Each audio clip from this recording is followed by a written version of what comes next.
ಶುಭೋದಯ. ಹೊಸ ದಿನ, ಹೊಸ ಮಾರ್ನಿಂಗ್. ನನ್ನ ಮಾರ್ನಿಂಗ್ ರೂಟೀನ್ ಶುರುವಾಗ್ತಾ ಇದೆ. ಇವತ್ತಿನ ಮಾರ್ನಿಂಗ್ ರೂಟೀನನ್ನು ನಾನು ಸಿಂಪಲ್ಲಾಗಿ ಸ್ಟಾರ್ಟ್ ಮಾಡ್ತಾ ಇದ್ದೀನಿ. ಮೊದಲಿಗೆ ಬ್ರೇಕ್ಫಾಸ್ಟ್ ಅಂತ ನಾನು ಸ್ಯಾಂಡ್ವಿಚ್ ಮಾಡ್ಕೊತಾ ಇದ್ದೀನಿ. ನನ್ನ ಲಾಸ್ಟ್ ಮೀಲ್ ಪ್ರೆಪ್ ವಿಡಿಯೋದಲ್ಲಿ ನಾನು ವೆಜ್ಜಿ ಮ್ಯಾಶ್ ಅಂತ ತೋರಿಸಿದ್ದೆ. ಅದರಿಂದ ನಾನು ಕಟ್ಲೆಟ್ ಕೂಡ ಮಾಡಿಟ್ಕೊಬೋದು ಅಂತ ಹೇಳಿದ್ದೆ, ಮತ್ತು ಆಲೂ ಪರೋಟ ಅಂದರೆ ವೆಜ್ ಪರೋಟ ಕೂಡ ಮಾಡಿ ತೋರಿಸಿದ್ದೆ. ಅದೇ ಮ್ಯಾಶನ್ನು ಬಳಸಿ ನಾನು ಇವತ್ತು ಸ್ಯಾಂಡ್ವಿಚನ್ನು ಕ್ವಿಕ್ಕಾಗಿ ಎಷ್ಟು ಬೇಗ ಮಾಡ್ಬೋದು ಅಂತ ತೋರಿಸ್ಕೊಡ್ತಾ ಇದ್ದೀನಿ. ಒಂದು ಮಲ್ಟಿಗ್ರೇನ್ ಬ್ರೆಡ್ ತೊಗೊಂಡಿದ್ದೀನಿ. ಆ ಬ್ರೆಡ್ಗೆ ಗ್ರೀನ್ ಚಟ್ನಿ ಕ್ಯೂಬ್ಸ್ ಕೂಡ ತೋರಿಸಿದ್ದೆ. ಅದನ್ನು ಒಂದು 10 ನಿಮಿಷ ಮುಂಚೆ ಫ್ರೀಝರಿಂದ ತೆಗೆದಿಟ್ಕೊಂಡಿದ್ದೀನಿ. ಆ ಚಟ್ನಿಯನ್ನು ಹಾಕಿದ್ದೀನಿ, ಮಯೋನೈಸ್ ಹಾಕಿದ್ದೀನಿ. ಇವಾಗ ಆ ಮ್ಯಾಶ್ ಮಾಡಿದ್ದು ಅದನ್ನು ಕೂಡ ಇದಕ್ಕೆ ಸ್ಪ್ರೆಡ್ ಮಾಡ್ತಾಯಿದ್ದೀನಿ. ಮೇಲ್ಗಡೆಯಿಂದ ಚೀಸ್ ಕೂಡ ಗ್ರೇಟ್ ಮಾಡ್ತಾಯಿದ್ದೀನಿ. ಅದರ ಮೇಲೆ ಕೆಚಪ್ ಹಚ್ಚಿದ ಇನ್ನೊಂದು ಬ್ರೆಡ್ ಸ್ಲೈಸನ್ನು ಇಡ್ತಾಯಿದ್ದೀನಿ. ಲಂಚ್ ಬಾಕ್ಸ್ಗೂ ಕೂಡ ನನ್ನ ಮಗನಿಗೆ ಇದೇ ಮಾಡ್ತಾಯಿದ್ದೀನಿ ಇವತ್ತು. ಬಟರ್ ಹಾಕಿ 2 ಸೈಡು ಚೆನ್ನಾಗಿ ಫ್ರೈ ಮಾಡ್ಕೊಬೇಕು. ನೋಡಿ ಎಷ್ಟು ಕ್ವಿಕ್ಕಾಗಿ ಸ್ಯಾಂಡ್ವಿಚ್ ರೆಡಿ ಆಗುತ್ತೆ. ನನ್ನ ಈ ವಿಡಿಯೋಸು, ಮೀಲ್ ಪ್ರೆಪ್ಸು, ವ್ಲಾಗ್ಸು ನಿಮಗೇನಾದರೂ ಇಷ್ಟ ಆಗಿದ್ದಲ್ಲಿ ಲೈಕ್ ಮಾಡಿ, ಶೇರ್ ಮಾಡಿ, ಮತ್ತು ಫಾಲೋ ಮಾಡಿ, ಮತ್ತು ಸಬ್ಸ್ಕ್ರೈಬ್ ಮಾಡ್ಕೊಳ್ಳಿ ನನ್ನ ಚಾನಲನ್ನು. ನಿಮ್ಮ ಒಂದು ಲೈಕ್ ಮತ್ತು ಸಬ್ಸ್ಕ್ರೈಬ್ ನನಗೆ ತುಂಬ ಮೋಟಿವೇಶನ್ ಕೊಡುತ್ತೆ ಫ್ರೆಂಡ್ಸ್. ಮತ್ತು ಪಕ್ಕದಲ್ಲಿರುವಂತಹ ಬೆಲ್ ಐಕಾನ್ ಕೂಡ ಪ್ರೆಸ್ ಮಾಡಿ. ನಾನು ಹಾಕೋ ವಿಡಿಯೋ ನಿಮಗೆ ಮೊದಲಾಗಿ ತಲುಪುತ್ತೆ. ಇವಾಗ ನೋಡಿ 2 ಸೈಡು ಫ್ರೈ ಮಾಡ್ಕೊತಾ ಇದ್ದೀನಿ.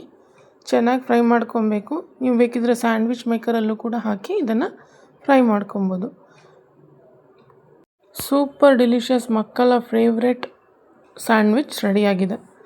ಇವಾಗ ನಾನು ನೆಕ್ಸ್ಟ್ ಕ್ವಿಕ್ಕಾಗಿ ಚನಾ ಮಸಾಲ ಹೇಗೆ ಮಾಡೋದು ಅಂತ ತೋರಿಸ್ತಾ ಇದ್ದೀನಿ. ಮೀಲ್ ಪ್ರೆಪ್ ವಿಡಿಯೋದಲ್ಲಿ ಚನಾ ಕೂಡ ಬಾಯ್ಲ್ ಮಾಡಿಟ್ಟಿದ್ದೆ, ಮತ್ತು ಕೆಲವೊಂದು ಕ್ಯೂಬ್ಸನ್ನು ಕೂಡ ನಾನು ತೋರಿಸಿದ್ದೆ. ಅವೆಲ್ಲವನ್ನು ನಾನು ಇಲ್ಲಿ ಲಿಂಕನ್ನು ಅಟ್ಯಾಚ್ ಮಾಡ್ತೀನಿ, ಪ್ಲೀಸ್ ಚೆಕ್ಔಟ್ ಮಾಡಿ. ಇವಾಗ ನಾನು ಸ್ವಲ್ಪ ಎಣ್ಣೆ ಹಾಕ್ಕೊಂಡಿದ್ದೀನಿ. ಇಷ್ಟು ಕ್ವಿಕ್ಲಿ ನಾವು ಈ ಥರ ಕ್ಯೂಬ್ಸ್ ಎಲ್ಲ ಮಾಡಿಟ್ಕೊಂಡ್ರೆ ಒಂದು ವಿದಿನ್ ಅ ಫ್ಯೂ ಮಿನಿಟ್ಸ್ ನಿಮ್ಮದು ಲಂಚ್ ರೆಸಿಪಿ ಕೂಡ ರೆಡಿಯಾಗುತ್ತೆ. ಹೇಗಂತ ತೋರಿಸ್ತೀನಿ ನೋಡಿ. ಇವಾಗ ನೋಡಿ, ಈ ನಾರ್ತ್ ಇಂಡಿಯನ್ ಗ್ರೇವೀಸ್ ಕ್ಯೂಬ್ ಮಾಡ್ಕೊಂಡಿದ್ದೆ ಅಲ್ವಾ, ಅದನ್ನು ಇದು ಫ್ರೀಝರಿಂದ ತೆಗೆದು ನಾನು ಇದಕ್ಕೆ ಕ್ಯೂಬ್ಸನ್ನು ಇದಕ್ಕೆ ಹಾಕೋತಾ ಇದ್ದೀನಿ. 1 ನಿಮಿಷದಲ್ಲಿ ಇದು ಮೆಲ್ಟ್ ಆಗೋಕ್ಕೆ ಶುರುವಾಗುತ್ತೆ. ಮುಚ್ಚಿ ಇಡ್ತಾಯಿದ್ದೀನಿ. ಅದ್ರ ಜೊತೆ ನಾನು ಚಿಲ್ಲಿ ಪೇಸ್ಟ್ ಕ್ಯೂಬ್ ಕೂಡ ಹಾಕಿದ್ದೀನಿ, ಮತ್ತು ನಾನು ಟೊಮ್ಯಾಟೊ ಪೇಸ್ಟ್ ಕೂಡ ಇನ್ನೊಂದು ಕ್ಯೂಬ್ ತೋರಿಸಿದ್ದೆ, ಅದನ್ನು ಕೂಡ ಇದಕ್ಕೆ ಹಾಕೋತಾ ಇದ್ದೀನಿ. ಇವೆಲ್ಲವನ್ನು ಈಗ ಮೆಲ್ಟ್ ಆಗೋದಕ್ಕೆ ಬಿಡ್ತಾಯಿದ್ದೀನಿ. ಒಂದು ನಿಮಿಷ ಹಿಡಿಯುತ್ತೆ ಇದು.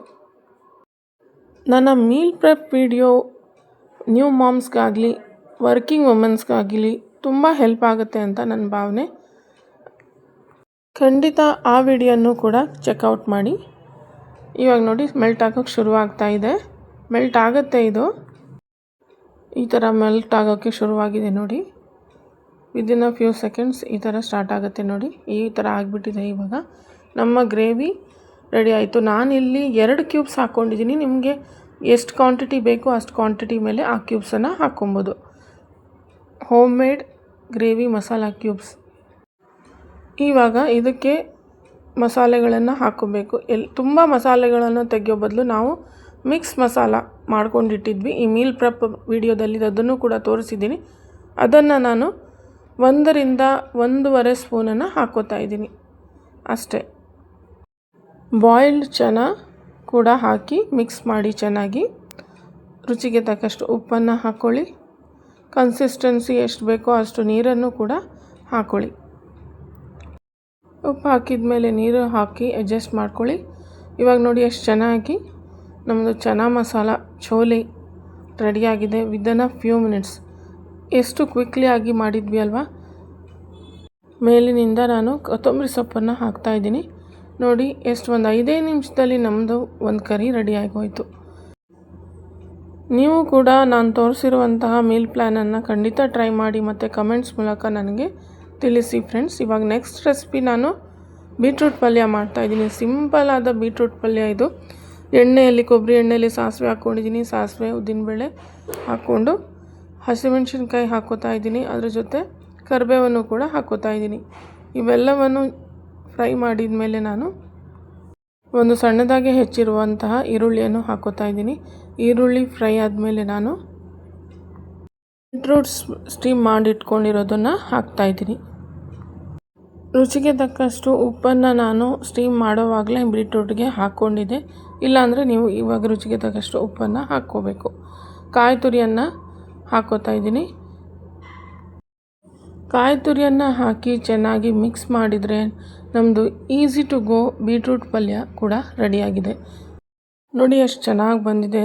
ತುಂಬ ಹೆಲ್ದಿ ಬೀಟ್ರೂಟ್ ಪಲ್ಯ ರೆಡಿಯಾಗಿದೆ. ಇವಾಗ ಇನ್ನೊಂದು ಸೈಡಲ್ಲಿ ನಾನು ರೈಸ್ ಕೂಡ ಮಾಡ್ಕೊತಾ ಇದ್ದೀನಿ. ನನ್ನ ಮಗನ ಲಂಚ್ ಬಾಕ್ಸನ್ನು ಪ್ಯಾಕ್ ಮಾಡ್ತಾಯಿದ್ದೀನಿ. ಸೇಮ್ ಸ್ಯಾಂಡ್ವಿಚ್ ಮಾಡಿಕೊಟ್ಟಿದ್ದೆ ವಿದೌಟ್ ಪುದೀನ ಚಟ್ನಿ. ಅವನಿಗೆ ಖಾರ ಆಗಿಬಿಡುತ್ತೆ ಅಂತ ನಾರ್ಮಲ್ ಈ ಥರ ಸ್ಯಾಂಡ್ವಿಚನ್ನು ಮಾಡಿಕೊಟ್ಟಿದ್ದೆ. ಅದ್ರ ಜೊತೆ ನನ್ನ ಮಕಾನ ಕೂಡ ಸ್ನ್ಯಾಕ್ ಬಾಕ್ಸಲ್ಲಿ ಪ್ಯಾಕ್ ಮಾಡ್ತಾಯಿದ್ದೀನಿ. ನೋಡಿದ್ರಾ ಎಷ್ಟೊಂದು ಈಸಿಯಾಗಿ ಇವೆರಡು ಕರೀಸನ್ನು ಇವತ್ತು ಮಾಡಿ ತೋರಿಸಿದ್ದೀನಿ ವಿತ್ ಮೀಲ್ ಪ್ರೆಪ್. ನೀವು ಕೂಡ ಟ್ರೈ ಮಾಡ್ತೀರಾ ಅಂತ ನಾನು ಭಾವಿಸ್ತೀನಿ. ನೀವು ಕೂಡ ಟ್ರೈ ಮಾಡಿ ನಿಮ್ಮ ಅಭಿಪ್ರಾಯವನ್ನು ನನ್ನ ಜೊತೆ ಕಮೆಂಟ್ಸ್ ಮೂಲಕ ಹಂಚಿಕೊಳ್ಳಿ. ಮತ್ತು ನಾನು ನಿಮ್ಗೆ ಸಿಗ್ತೀನಿ ಇನ್ನೊಂದು ವ್ಲಾಗಲ್ಲಿ. ಅಲ್ಲಿಯವರೆಗೂ ಹೆಲ್ದಿಯಾಗಿರಿ, ಖುಷಿಯಾಗಿರಿ. ಲೈಕ್ ಮಾಡಿ, ಶೇರ್ ಮಾಡಿ, ಸಬ್ಸ್ಕ್ರೈಬ್ ಮಾಡಿ. Thank you for watching and bye.